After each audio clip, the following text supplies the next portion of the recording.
This happened a while ago. Me and my brother Ron were in my room watching football, screaming at the screen when our team would do something idiotic. We were about 40 minutes into the game. Ron slammed his fist into the remote, turning the television off by accident. I turned the TV back on, and as the screen loaded back up, we heard footsteps coming from downstairs. Ron and I quickly turned our heads to the bedroom door. I turned down the volume to hear the noises clearer. "I think someone's inside," Ron said. I could hear the shudder in his voice. He was anxious. "No, it's probably just the dog," I responded. Ron, however, was a lot more cautious. He walked over to the bedroom door and locked it. The click it made alerted the intruder. We heard even more footsteps. Ron then whispered, "That's not the dog." Ron, acting nervous, put me on edge, so I agreed with him and turned off the bedroom lights. Ron then looked around the room, trying to find some sort of object we could use as a weapon. I sat next to the door, with my ear placed on our wall. They were so thin that if there was someone inside the house, I would be able to hear them. Nothing happened at first. It was just dead silence. "Take a look," Ron said. He had his phone turned on in case we needed to call the police. I lay on my chest and looked through the gap under the bedroom door.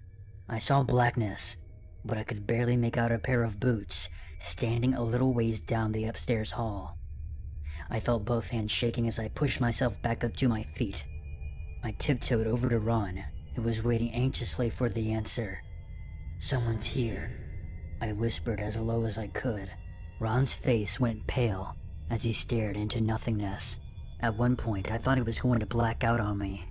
I pulled Ron over to our window. I quietly opened the window and looked down at the grass, 2 stories below my current position. Ron was still in a different world, as if he was blocking himself out from reality, leaving the responsibility to me. I tried not to pay much attention to him and instead focused on escaping. I took Ron's phone out of his hand as he crouched on the carpet. He had installed one of those apps where specific fingerprints can enter the phone. I took his hand, which was shockingly freezing, and held his index finger on the phone screen. I jumped out of my skin when the phone let out a loud beep, and all of a sudden, I could hear footsteps running straight to the bedroom door. I quickly typed in 911 and put one leg out of the window. I heard loud banging on the bedroom door and shouting, "I'm going to kill you." I landed on the porch roof and shouted at Ron to snap back into action.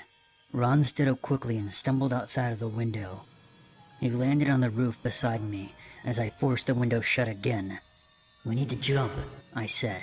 I could hear faint thumping behind the walls. The intruder was struggling to get inside our room. I jumped off the porch roof and sprained my ankle. Ron was wobbling on the edge of the roof. "Quick," I said. I avoided shouting as whoever the intruder was would have known that we were outside. Ron touched his chest, head, right shoulder, and left shoulder, making a cross before he jumped. We were a good 6 blocks away before I realized that I had left my dog behind. I burst into tears from fear of what just happened and worrying if my dog was hurt. I talked to the police operator as both me and Ron slowly walked back to the house. We heard sirens and I felt the weight lift off our shoulders. As we approached our house, we noticed that the police were now outside. Me and Ron hid beside our porch. Both of us were waiting to come face to face with the intruder. 4 cops came out, but there was no man, and one of them was holding my dog Lewis. I hugged him and apologized to him for leaving him behind. The cops explained that there was no one inside, and there was nothing stolen either. In fact, they explained that there was nothing to even prove that someone had invaded our property. They never found him. Ron installed some CCTV cameras in both of our houses, but I can assure you, I haven't had a good night's sleep since.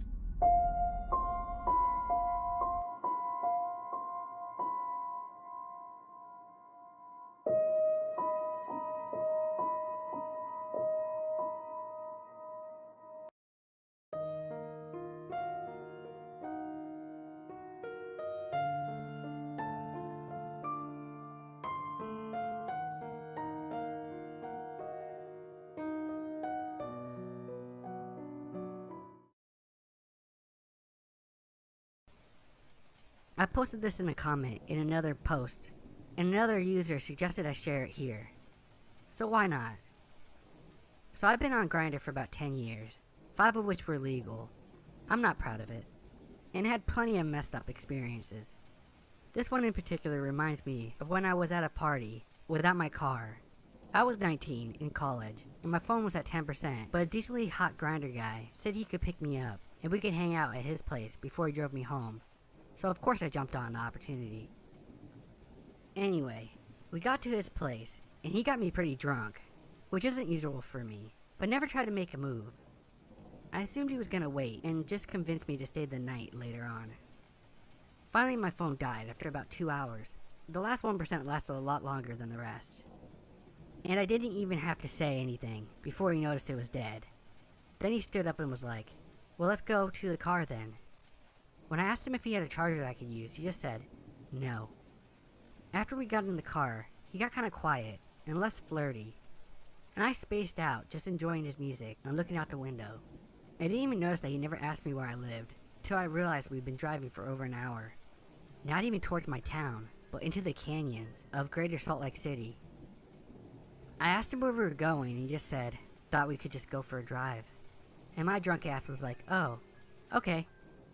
So anyway, to make a long story shorter, he ended up taking us about 4 or 5 miles down a dirt road with no signs or houses until it dead-ended into this cabin with no lights on or cars outside. And he just parked and turned off his car. That's when the dread started to creep in as I sobered up. I said I drank too much and I should probably head home, but he didn't even respond. He just sat there staring at the cabin. Then he was like, "You said you like to be kinky. You're pretty submissive, correct?" And I was like, sure, but I just meant like normal rough kind of stuff. Nothing wild." And he started to sound a little annoyed, and his sentences seemed a little less carefully worded, like he was spitting out the bare minimum effort in each thought. He said something about some of his favorite people are those who can find pleasure in pain, and if someone goes into shock enough times, eventually it becomes a drug, and they crave it more. And then something about pushing a person into the deep end is the fastest way to teach them how to swim. At that point I was scared enough to assert myself, and said firmly, "Okay, well that sounds fun, but just not tonight. I just want to go home now. This place is creepy." And he just sighed and gripped his keys tighter. Then right as I glanced at his phone sitting in the cup holder, right before it occurred to me to grab it, he snatches it up so fast and held it in his left hand, kind of like behind his head, making it clear that I wasn't gonna go near it. I made this kind of, "what?" sound, and he just gave me this almost, "I'm proud of you, son," half smile, like dads do when they pat your shoulder or something. It was quiet, and he kept looking me up and down for a minute or so. Then got a little bit more gruff, and said, "Let's go inside. I have these friends you'll really like once you meet them. You'll feel a lot better." Or something to that extent. But he wasn't even trying to sound genuine or comforting like he had been doing so well earlier that night. Finally I lied and spoke up a bit and told him, "I told my roommates and my friends I was meeting up with you before you picked me up. I sent screenshots of your face and some on the convo. They're gonna freak out if I don't charge my phone and reply to them in the next few hours." I tried not to make it sound accusatory, but more like I was just worried that my friends would go crazy. But it was clear he knew what I was implying. At that point, he let out an exasperated, grunty sigh and started the car and we drove away. He kept his headlights off all the way back down the dirt road for some reason. Driving back, I got nervous about him stalking me or coming after me in the future, so I tried to apologize and tell him I was down to hang out another time. But tonight was just not feeling great for me. Blah blah blah. He didn't say a single word to me the whole drive back. He didn't ask me where I lived, and I didn't intend to tell him either. But he dropped me off at a McDonald's about 40 miles away from my apartment. And when I was stepping out, he suddenly leaned over and gave me a hard shove, so I almost fell out the rest of the way. He grabbed my backpack off the floor and flung it out his window across the parking lot and peeled out with the passenger door still open. He broke my laptop and cracked my phone, and I had to ask a stranger to use their charger and call an Uber. But at this point, I was just so anxious to get home, I didn't really give a crap. What's so weird is how, while this was happening, even though I was terrified, I guess I wasn't thinking about exactly what he was planning to do with me. I just knew I needed to get away.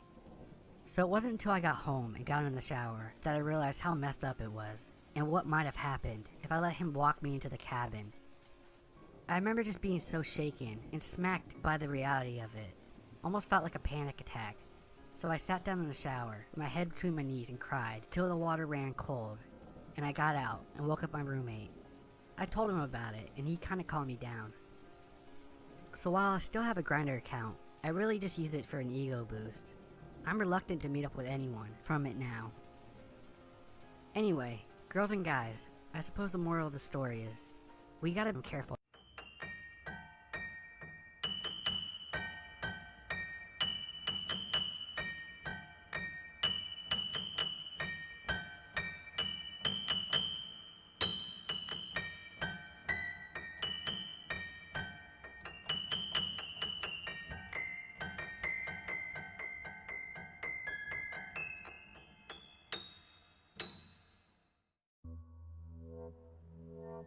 I don't know what had me fooling around with illegal stuff like the deep web. But I heard that it was a place where stuff the normal internet didn't have was stored and viewed. Immediately I got interested and asked my friend how I may access the deep web. He wrote me down the instructions. After a while, I decided it was time to go home. When I got home, I looked at the card he wrote the instructions on. It said I needed a browser called Tor to access it. Needless to say, I got the search engine and read on. Next, it said I needed to find a page called Hidden Wiki. After a while of searching, I found it. I saw a bunch of nameless links. In the Hidden Wiki, links are given without a name or description. People can only find out what's inside a link by clicking on it. After numerous sites filled with child porn, drugs, and hitman for hire, I came across a link I have yet to discover. I click on it to see a video. I pressed play. I saw nothing but a wall. I stared at it for a few minutes. Just as I was about to exit, something was emerging through the wall. I waited and watched longer to discover it was a man with a mask. "Hey there," he said. Thinking this was a prank video, I just kept watching. After a while of me just staring at the screen, he began to speak again. "Aren't you going to speak?" he asked. I proceeded to type on the keyboard. "Not the keyboard. Speak," he said. At this point, I was a bit frightened. "Who are you?" I asked. "I'm your friend," he proceeded to say. At this point, I'm scared. My face is full of terror. I begin to start showing my fright. "Come on, friend. Don't give me that scared face," he said. This is when I got extremely frightened. "Just 1 second, my friend. I will get your address so I can talk to you in real life." He proceeded to type on his computer. Frantic, I tried to close the window down and get out of the video. "That won't work," he said. Before he had time to track my address, I got a screwdriver, removed the back and battery from my laptop. It's been some time now, and he hasn't come. He didn't have enough time to get my address. Or did he?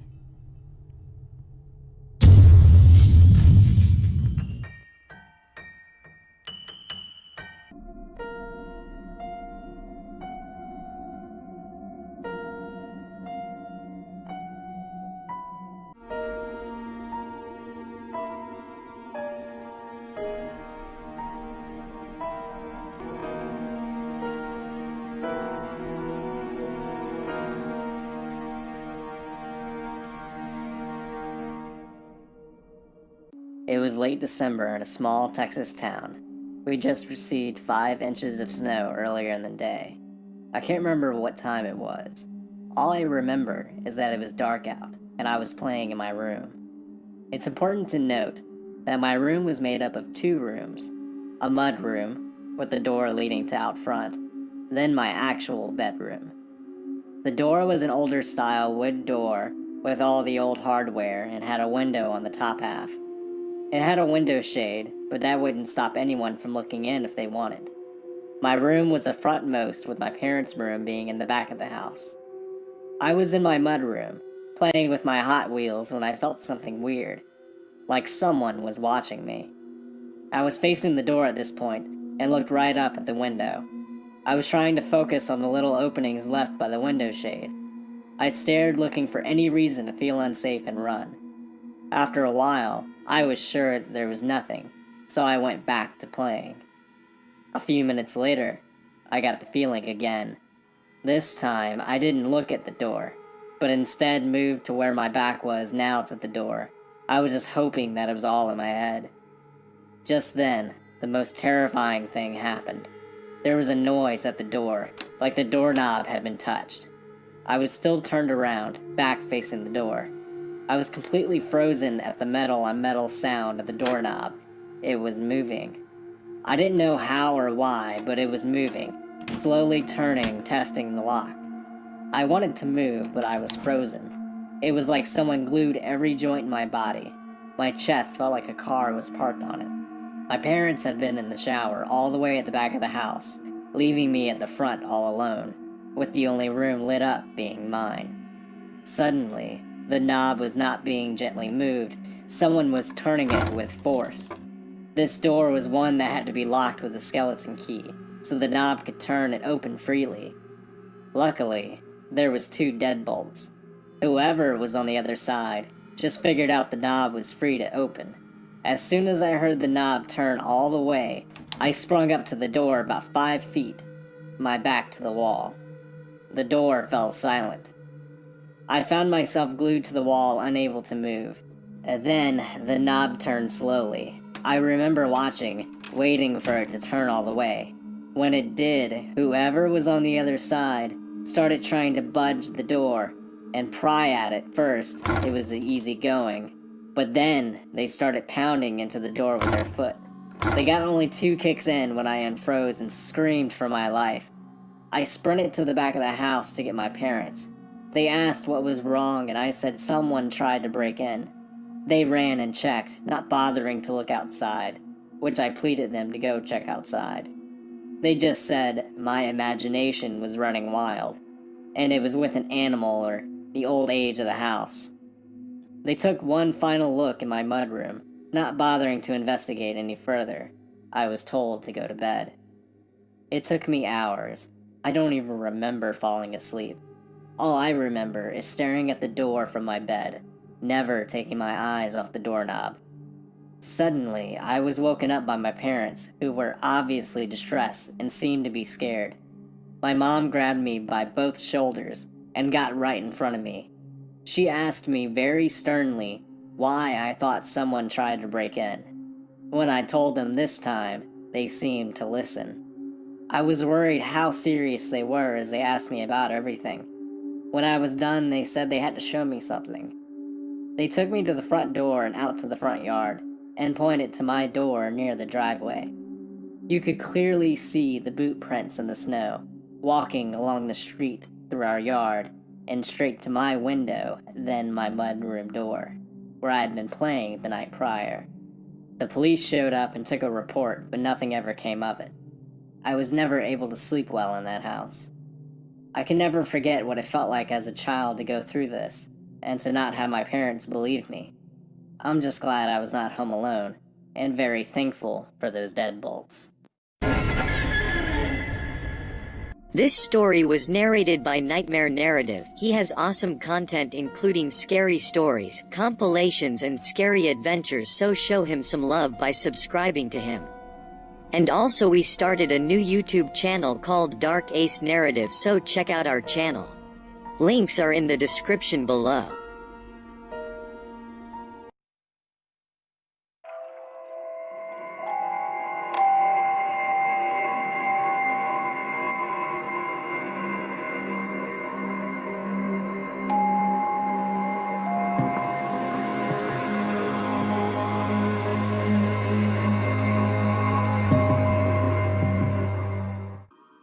I was 24 years old when this happened and had recently started my first job as an Uber driver. Being an Uber driver was easy for the most part, but you'd eventually get to a point where you were tired of constantly picking up people and putting a fortune's worth of gas in your car. It would have been great if Uber paid for the driver's expenses, but we were independent contractors under their platform, so we had to pay for gas. The pay was okay for the most part, but you might as well consider Uber as a side job to earn a little extra cash on the side. I'd mainly do Uber during the night as I'm a full-time college student with bills to pay, so it wasn't all fun and games. Anyway, I'd constantly be picking up people everywhere in my city. I've picked up motorists, people from parties or nightclubs, and you'd sometimes get your occasional creeps who'd stare at you for no apparent reason.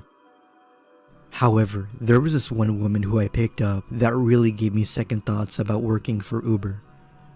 It was a Wednesday, I believe, and I was driving around waiting for someone to request me for a ride. A few minutes went by, and I got a notification from Uber letting me know that someone had requested me. I eventually pulled up to a woman who looked to be in her mid-30s. Just by looking at her, I could tell that something seemed off about her.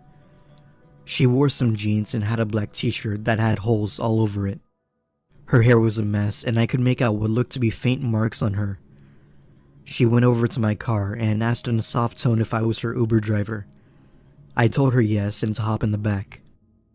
As soon as she did, she kept on giving me this stare as if she seemed upset about something. Like I said before, you'd occasionally have some creeps, so in my mind I thought she was one of them.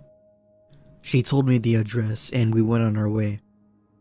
I then began to notice that she kept looking around my car for no apparent reason, as if she were looking for something. I keep all of my valuables with me at all times, and the valuables that I do have in the car were all kept safe in the glove compartment. She kept looking around while fidgeting with her fingers, like she was anxious. Whenever I'd asked if she was okay, she'd immediately stop and raise her voice to tell me that everything was fine. Not in a rude way, just a formal way. Out of nowhere, she kept on saying things to herself, repeating them over and over again. I assumed that she had some sort of mental disorder, so I tried to be respectful and mind my own business. But that all changed when she started screaming at the top of her lungs. She began hitting me, grabbing my shirt, trying to scratch me, and doing anything she could to cause harm to me. I told her that she was done and ordered her to get out of my car before I called the police. She started to cry and sob and began to apologize, telling me not to kick her out. Even though I felt somewhat bad, I still couldn't chance it because I knew that she was going to end up doing it again. She got out of my car and I sped off and reported the incident to Uber, and I don't know what they did after that. All I could say is, that woman is mentally insane.